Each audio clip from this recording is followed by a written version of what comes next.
ഒരുപാട് ഫ്രണ്ട്സ് ഉണ്ടാവുന്നതാണോ അല്ലെങ്കിൽ വളരെ കുറച്ച് ഫ്രണ്ട്സ് ഉണ്ടാവുന്നതാണോ? ഏതാണ് നല്ലതെന്ന് ചോദിച്ചു കഴിഞ്ഞാൽ ഒരുപാട് ഫ്രണ്ട്സ് ഉണ്ടാവുന്നത് നല്ലതാണ്. നമുക്കൊരു ആവശ്യം ഉണ്ടാകുമ്പോൾ നമ്മളെ ഹെൽപ്പ് ചെയ്യാൻ അല്ലെങ്കിൽ നമ്മളെ കൂടെ സന്തോഷമാണെങ്കിലും സങ്കടമാണെങ്കിലും അത് പങ്കുവെക്കാൻ ഒരുപാട് ആൾക്കാരുണ്ടാകുന്ന രസമാണ്. പക്ഷേ അത് ഹൈ മെയിൻ്റനൻസ് ആണ്. അത് നല്ലോണം മെയിൻറ്റെയിൻ ചെയ്യാൻ പറ്റുന്നുണ്ടെങ്കിൽ മാത്രമേ ആ പരിപാടി നടക്കുകയുള്ളൂ. കുറേ ഫ്രണ്ട്സ് ഉണ്ടെങ്കിലും അതിങ്ങനെ ചെറുതായി നമുക്ക് ചെറിയൊരു ഗ്രൂപ്പായിട്ട് വരും. അപ്പം ഒരു ക്ലോസ് ഫ്രണ്ട്സ് ഗ്രൂപ്പിൻ്റെ കാര്യമാണ് ഞാൻ പറയുന്നത്. നിങ്ങൾക്കൊരു സന്തോഷം വരുന്ന സമയത്ത് നിങ്ങളെക്കാളും കൂടുതൽ സന്തോഷിക്കുക. നിങ്ങൾക്കൊരു സങ്കടം വരുന്ന സമയത്ത് നിങ്ങളെക്കാളും കൂടുതൽ സങ്കടപ്പെടുന്ന ഒരാളുണ്ടോ നിങ്ങളുടെ കൂട്ടത്തിൽ, അല്ലെങ്കിൽ ഒരു ടീമുണ്ടോ നിങ്ങളുടെ കൂട്ടത്തിൽ?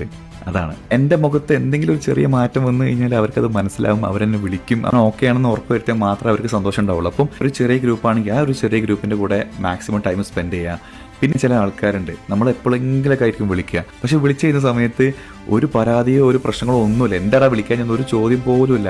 എടാ നീ ചത്തില്ലടാ, അല്ലെങ്കിൽ എന്താടാ എന്നെ ഒരു ഫ്രണ്ട് ഞാൻ ഇവിടുന്ന് പോവാന്ന് അറിഞ്ഞ സമയത്ത് അവൻ എന്നെ കുറെ നാൾ വെച്ച് പോകാൻ വെച്ചിട്ട് ആദ്യം പറഞ്ഞ ഡയലോഗ്, എടാ പാണ്ടി പൊലയാടി പരിമ്പാറ മോനെ, മറ്റേ സിനിമ ഡയലോഗ് ഉണ്ടല്ലോ, ആ ഡയലോഗ് കൊണ്ടാണ് ആളെന്നെ വിളിച്ചത്. അതൊരു തെറിയാണെങ്കിൽ പോലും ആ വിളിയിലുണ്ട് ആ ഒരു ബന്ധത്തിന്റെ ഡെപ്ത്. സോ നമുക്ക് ഒരുപാട് പറഞ്ഞറിയിക്കണം എന്നില്ല, പക്ഷെ നമുക്കത് മനസ്സിലാവും, നമുക്കത് ഫീൽ ചെയ്യും.